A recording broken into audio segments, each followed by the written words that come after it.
every dad out there who's listening and can relate to, yelling more than they want to, wants to. I can guarantee you don't want to yell. I know it.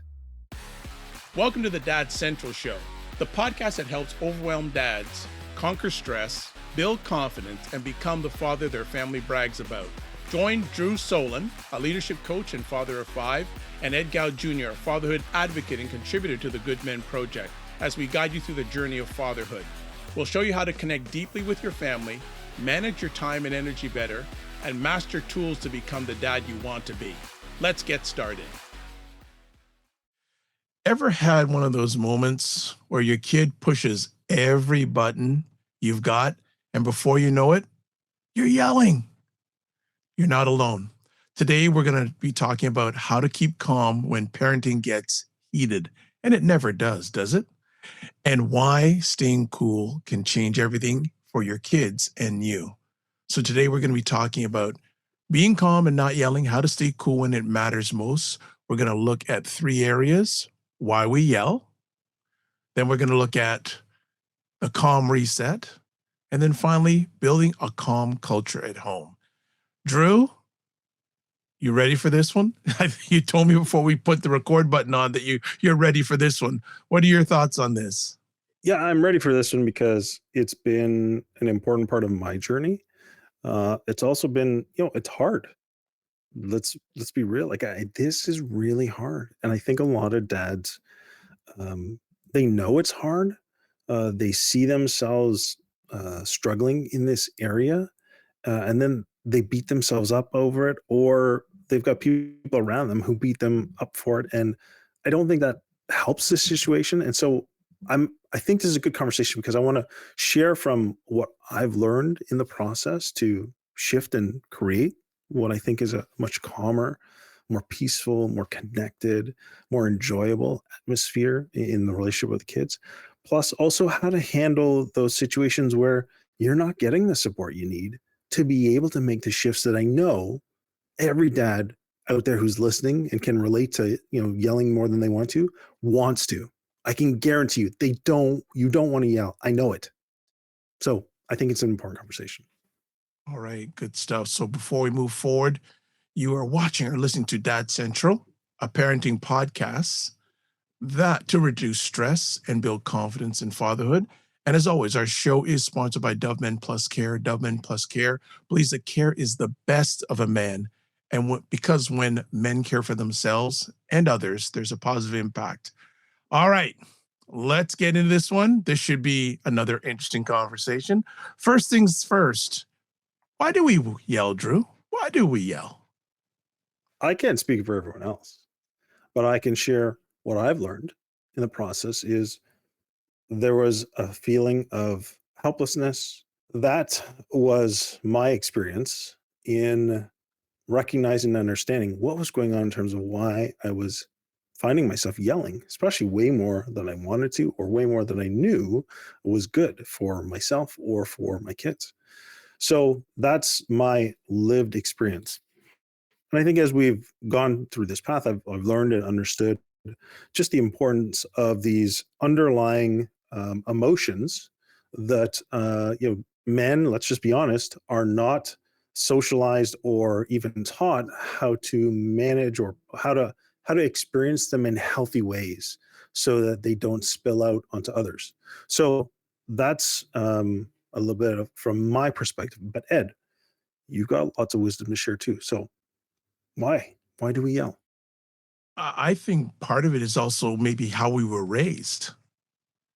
And for myself, I grew up in a household that my dad yelled. And sometimes we copy or we emulate what we replicate.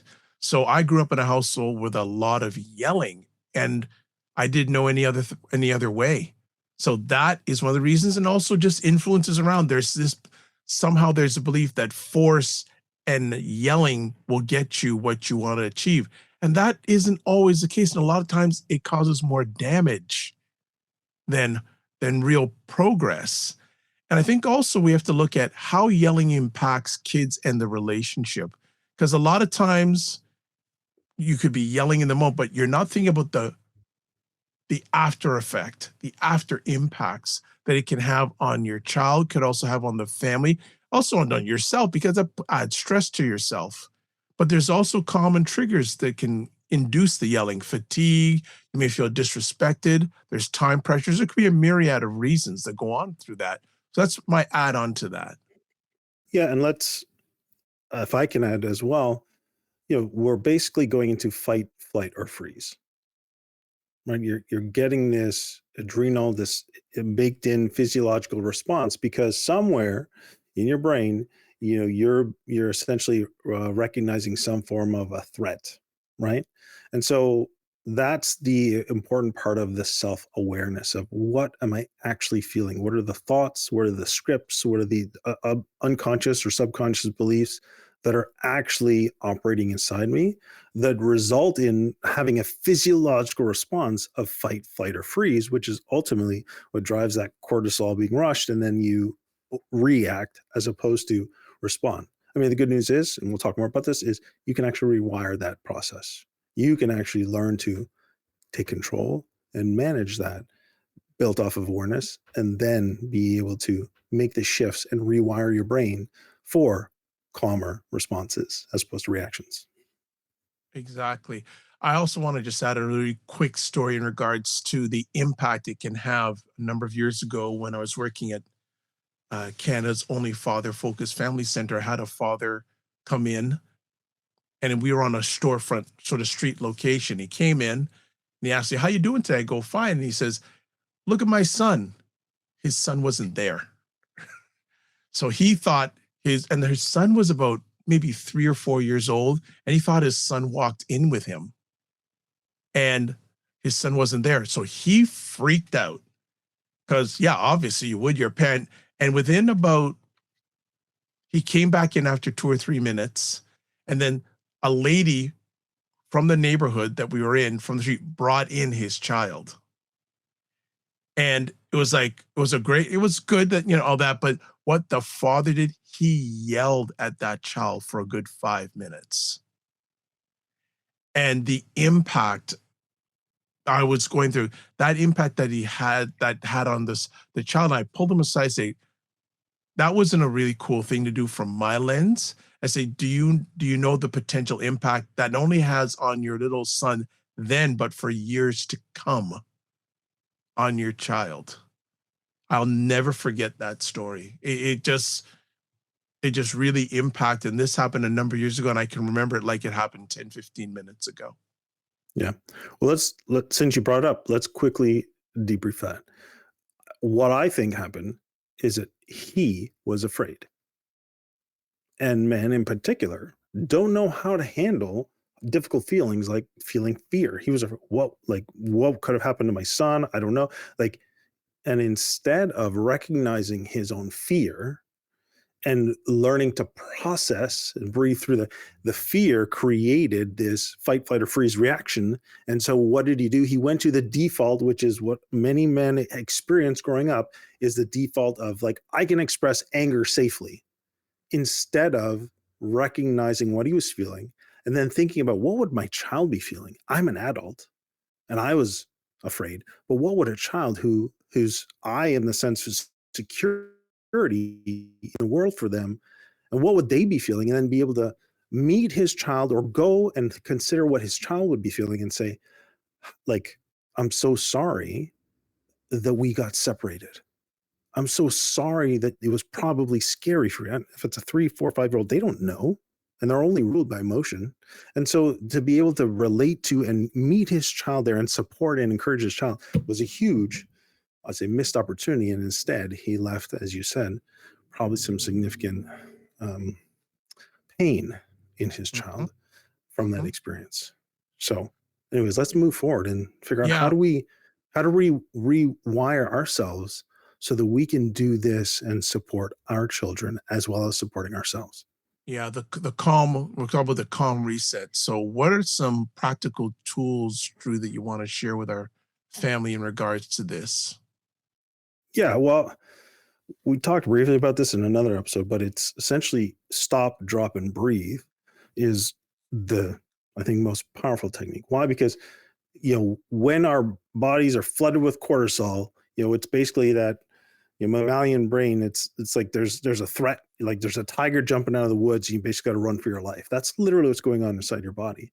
And so the sense of being flooded with this cortisol in these situations where you're triggered, your child does something, or you have strong emotions that you don't really know how to handle, you haven't been socialized or understood how to actually process them.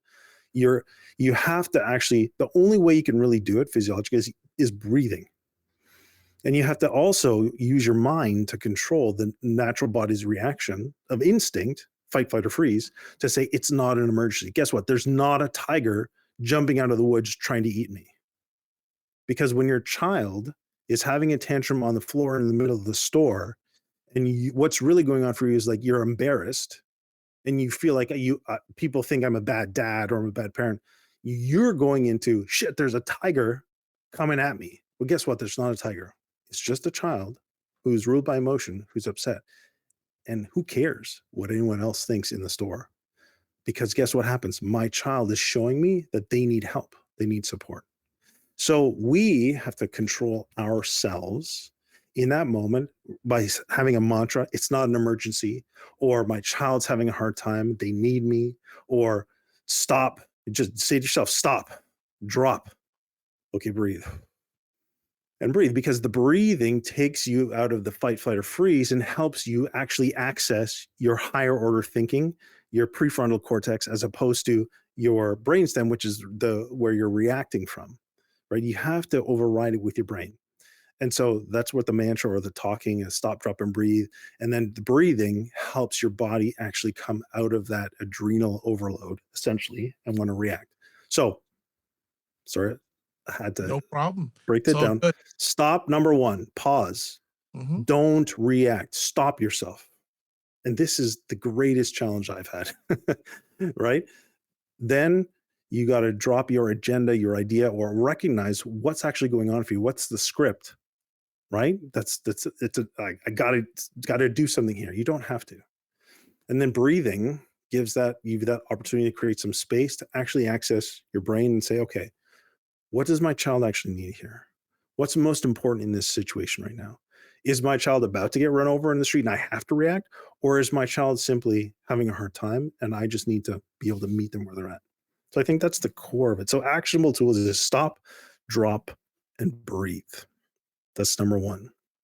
And then there's another thing you could say: grounding yourself physically, or employing those who are around you. Like I've worked with Kristen. Kristen, if you notice me getting to a certain point, just come and I want you to put your hand on my arm and then say Drew, and just look me in the eye. Like I'm building support for myself with my partner to say, hey, here's a physical touch, here's a connection, and it's pulling me away from my going down this path when she can see and understand how I might be getting frustrated or amped up.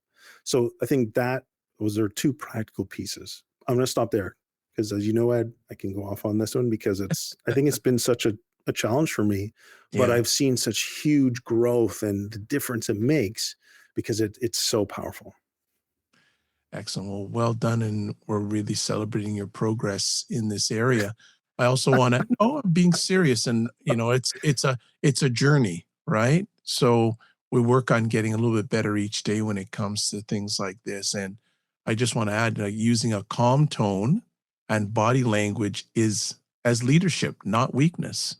So you don't have to be yelling intense. Calm tone and body language, right body language is leadership.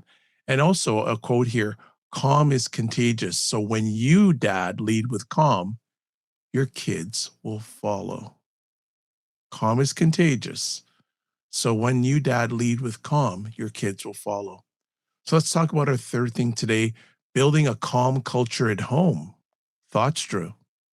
This is always your, we'll say, responsibility, but also opportunity. And I think I had to go through this with my children in terms of reminding them as well as modeling it. Okay, Jada, please remember we use a calm, kind voice. So that became one of the mantras that they heard from me a lot. There was a couple of things that they heard from me. One was, a feeling is just a feeling, it's not in control of you. was something that I repeated over and over and over. And then I had to live that out as well. I had to realize, Drew, a feeling is just a feeling. It's not in control of you. So spoke it out, modeled it, reminded them in these difficult moments, but also reminded them in other moments as well. Then reminded them, okay, use a calm, kind voice when you're speaking with each other. Help them understand and name some of their emotions, right? That's important. And then the other thing is, we all are human and we'll make mistakes. So what do you do in those instances? Do you apologize, recognize the mistake, go to your child, tell them you're sorry, ask for them to forgive you, and then try and repair the relationship, right? Moving forward. Those are, I think, really important steps. We all are going to make mistakes, and our children are amazingly forgiving, but we have to be willing to humble ourselves and step into their world and acknowledge that what we did and how we did it was not helpful or may have been destructive. So that modeling it and showing it, what's the word I'm thinking, socializing it as part of the day to day is powerful. I'm going to add one more quick story. Is also finding ways to bring laughter and fun and kind of silliness into these tense moments is another powerful tool that we haven't talked about. But I had this thing with the kids where I would say, how many hugs do you need a day? The research says you need like 12 to 15 hugs a day just to facilitate growth, right? Like 10 to maintain or something. So they would playfully always get the wrong, no hugs. And I'd be like, that's the wrong answer. And I'd run after them and I'd kind of fake tickle them, or I'd say, oh, the claw's coming after you.